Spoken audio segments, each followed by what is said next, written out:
Hello friends, লিপিকার স্বপ্নের ছাদ বাগানে আপনাদের সবাইকে স্বাগত। বন্ধুরা, আজকে আমি আমার ছাদ বাগান থেকে 2 রকমের কচু শাক তুলে দেখাবো। আপনারা সঙ্গে থেকে পুরো ভিডিওটা দেখবেন। আর আমার চ্যানেলে যদি নতুন হয়ে থাকেন এবং ভিডিওটি যদি আপনাদের ভালো লাগে তাহলে আমার চ্যানেলটিকে সাবস্ক্রাইব করে পাশে থাকবেন এবং ফেসবুকে দেখে থাকলে ফলো করবেন।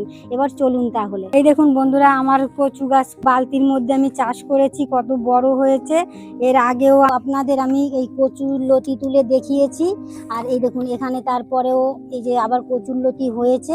এখন আমার আজকে কচু শাক কিছুটা দরকার, আমি কিছুটা কচু শাক আজকে তুলে নেব।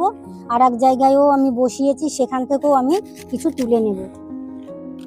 আমি এখান থেকে যে কচু শাকটা কেটে নিলাম, এখান থেকেই পুনরায় আবার কচু শাক পাওয়া যাবে।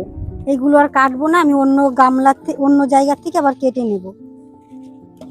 এই দেখুন বন্ধুরা, আমি একটা দুটো প্যাকেটের মধ্যে আমি বসিয়েছি। আর এই কচু গাছগুলো আমি কি করে বসিয়েছি আমি আগে ভিডিওতে দিয়েছি, আপনারা দেখতে চাইলে দেখে নিতে পারেন। আর এই দেখুন এই প্যাকেটের মধ্যে বসিয়েও আবার কচুর লতি হচ্ছে ভেতরের দিকে। আমি এইগুলো একটা বালতিতে পরে বসিয়ে দেব। আমি এখান থেকে কচু শাকটা আমার দরকার, আমি কেটে নিচ্ছি। আর এইটা কাটবো না, এটা ছোট রয়েছে, এটা থাক। আর এই যে এখানে আমার দুধ কচু গাছ, এই দুধ কচু গাছের ডগাও কিছুটা আমি কেটে নেব।